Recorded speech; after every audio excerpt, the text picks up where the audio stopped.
Hello guys, welcome back. How is your preparation going on for FMG exam? I hope you all are doing well. In today's video I will share about my experience on FMG exam day. So I will tell you about the do's and don'ts in FMG exam. So without any further delay, let's get started. Exam day experience, I divided it into two phases. A day before the exam and the exam day. A day before the exam, you need to make sure that you know the proper address of your exam center. अगर आपके पास near by है तो आप जाके देख के आ जाना एक बार कि कहाँ पे है. And if you are like me कि आपका सेंटर एग्ज़ाम सेंटर काफ़ी दूर है तो like you can't go there a day before, so make sure your accommodation is nearby your exam center. Because मेरे साथ क्या हुआ था कि मैं सुबह उठा और मुझे रिक्शा नहीं मिली थी वहाँ पे, तो ये काफ़ी डिफ़िकल्ट होता है सुबह रिक्शा लेना किसी भी लोकेलिटी के बारे में जब पता ना हो तो. But I was saved by my friends because they had car, तो उन्होंने मुझे पिक कर लिया था तो मैं बच गया था. मेरा एग्ज़ाम सेंटर काफ़ी दूर था और काफ़ी दिक्कत हो गई थी उस दिन. पर आप मेक श्योर करना कि आपके अकोमोडेशन नियर बाय है एग्ज़ाम सेंटर के और आप अच्छे से जानते हो कि हाँ मेरा एग्ज़ाम यहाँ पे होने वाला है. And one more thing, check all your documents required in the exam. Read the guidelines which are written on your admit card because it is really important. And carry your all documents with you. Double check कर लेना कि आप सारे document लेके जा रहे हो अपने साथ कि नहीं, क्योंकि अगर एक भी डॉक्यूमेंट भूल गए तो एनबी वाले काफ़ी स्ट्रिक्ट होते हैं और वो जाने नहीं देते अंदर. तो you don't want to miss your chance, so double check your documents which is required in the exam. And don't think कि आप एग्ज़ाम से एक दिन पहले पढ़ पाओगे, so don't include the last day before the exam in your like revision schedule, revision plan. क्योंकि अगर आपका सेंटर आपके एरिया से दूर हुआ, जैसे कि मेरा था, मेरे एरिया लोकेलिटी सोनीपत है और मुझे चंडीगढ़ जाना था, तो you will waste your half day in traveling and then you will reach your accommodation and और कुछ होगा यार, नया एनवायरनमेंट होगा और काफ़ी टेंशन होंगी. सो लास्ट डे आप अपने रिवीजन प्लान में इंक्लूड नहीं करना. एंड उससे पहले जो दिन आते हैं उनमें ही अपना रिवीजन प्लान शेड्यूल कर लेना है. अगर if you will study on the last day it will be the bonus for your like revision. 4 to 5 hours आप ट्राई कर सकते हो पढ़ने के लिए. And take enough sleep. I know you won't be able to sleep because it is really difficult कि आपका अगले दिन एग्ज़ाम है और आपकी पूरे साल की मेहनत उस दिन टेस्ट की जाएगी और आपका फ्यूचर इस पर डिपेंड करता है कि आप पास होगे तो आप इंटर्नशिप करोगे, नहीं तो फिर से आपको यही सेम रिपीट करना पड़ेगा. I know you won't be able to sleep but try to lie down on the bed like for 6 to 7 hours. I slept 7 hours. नींद नहीं आई थी पर मैं लेट गया था वहाँ पे क्योंकि मुझे भी काफ़ी एंजाइटी हुई थी एग्ज़ाम से पहले. डर लग रहा था कि यार कैसा होगा एग्ज़ाम, कल पता लगेगा कि मैं पास होऊंगा कि नहीं, और अगले 6 महीने इस पर डिपेंड करेंगे. So try to lie down on the bed for 6 to 7 hours. You will get some sleep and you will feel good on the exam day and it will help you to revise and recall the important information in the exam. I slept around 6.5 hour on that day and मुझे काफ़ी anxiety हो रही थी, नींद नहीं आ रही थी. अब उस दिन से पहले मुझे काफ़ी अच्छी नींद आती थी पर उस दिन इतनी अच्छी नींद नहीं आ पाई जितना मैं यूजुअली सोता था. एंजाइटी थी एंड ये लग रहा था कि यार कल क्या होगा क्या नहीं होगा. तो that is that for the like day before exam. So now I will talk about the exam day. I woke up before the alarm भी नहीं बजा था, उससे पहले उठ गया था मैं. And there are 2 types of people जो एग्ज़ाम से पहले ब्रेकफास्ट करके जाते हैं एंड कुछ नहीं करके जाते थे because they feel like nosy and vomiting. I am the second one. I just drink water and went for the exam.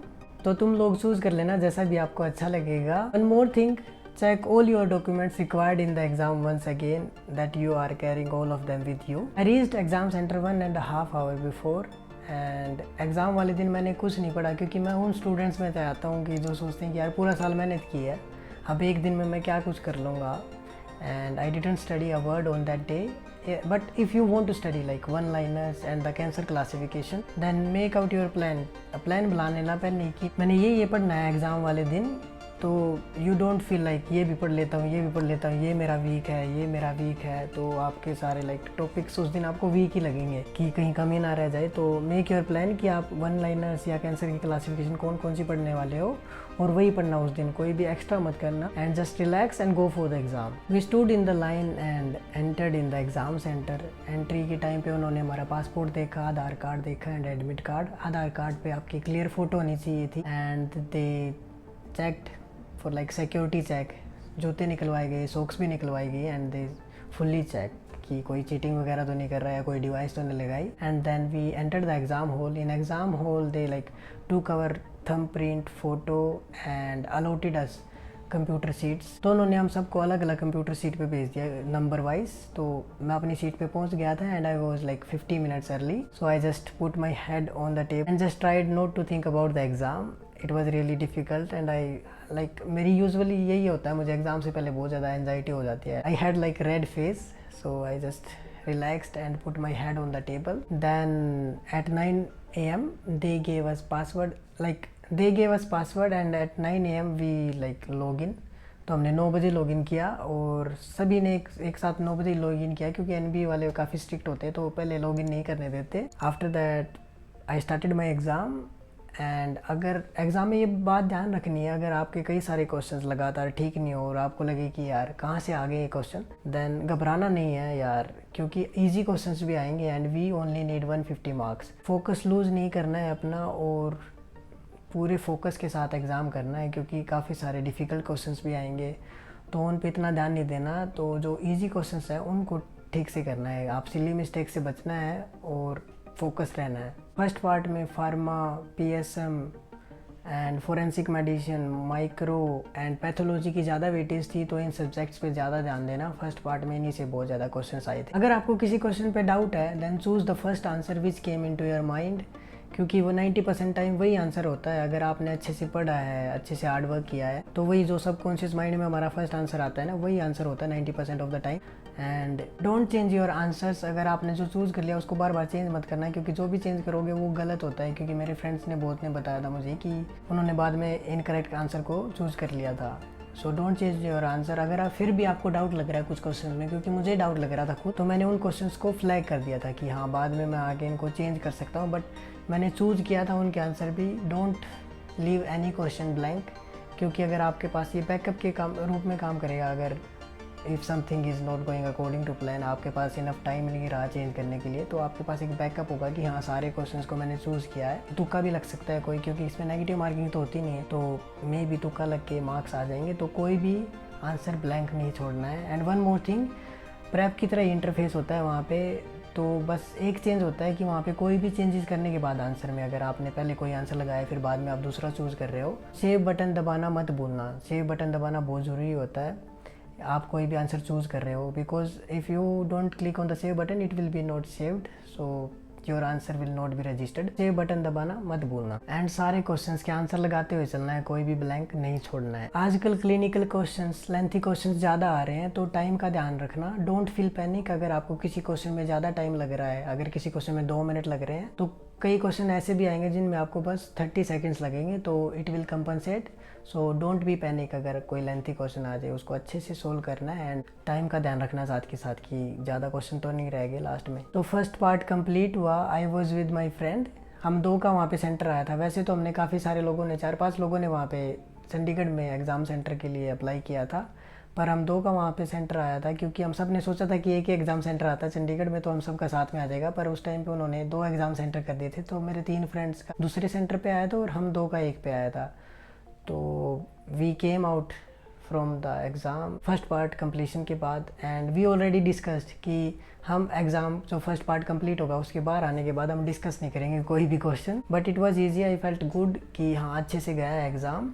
But I thought कि यार नहीं अभी सेकंड पार्ट भी बाकी है, तो अभी ऐसा कुछ नहीं सोचना कि हाँ अच्छा गया तो पास हो गया। जैसा कि मैंने आपको बताया, हमने पहले ही डिस्कस कर लिया था कि हम एग्ज़ाम जो फर्स्ट पार्ट कंप्लीशन के बाद बाहर आएंगे तो हम कोई भी क्वेश्चन डिस्कस नहीं करेंगे, पर हमारा मन कर रहा था। जैसे कि हमने 1-2 क्वेश्चन डिस्कस कर लिया था, जैसे कि किंग कोबरा की फ़ोटो आई हुई थी, उसके बारे में पूछ रखा था कि कौन सा वेनम रिलीज़ करता है, तो वो न्यूरोटॉक्सिक था। तो ऐसे कई क्वेश्चन आए थे, तो हमने 1-2 डिस्कस कर लिया था क्योंकि रुका नहीं जा रहा था। तो it was very difficult but excited also कि हाँ फर्स्ट पार्ट अच्छा गया है। पर फिर भी मन में ये था नहीं यार अभी सेकंड पार्ट आने वाला है, तो पिक्चर अभी बाकी है, may be it will be difficult. और कई स्टूडेंट्स के साथ ऐसा होता है कि उनका फर्स्ट पार्ट अच्छा नहीं जाता, तो वो थोड़ा सा ऐसा लगता है कि एंजाइटी और डिप्रेशन में आ जाते हैं एंड उनको लगता है कि यार मैं तो फेल हो गया, अब क्या होगा। But don't think like that, क्योंकि सेकेंड पार्ट अभी बाकी है and you just need to score 150 out of 300 marks. तो ये इतने ज़्यादा नहीं है, कुछ इनकरेक्ट भी कर सकते हो। सेकंड पार्ट भी बाकी है जिसमें 150 क्वेश्चंस आएंगे 150 मार्क्स के। If you are able to get 60 to 70 marks in the first part, then in second part you will score good marks and you will be able to pass the exam. Don't be depressed और anxiety नहीं लेना इतनी कि यार fail हो गया अब क्या होगा, क्योंकि सेकंड पार्ट में आप बेटर कर सकते हो। मेरा भी सेकंड पार्ट बहुत अच्छा गया था as compare to the first part. First part भी अच्छा गया था पर सेकंड पार्ट उससे भी अच्छा गया था।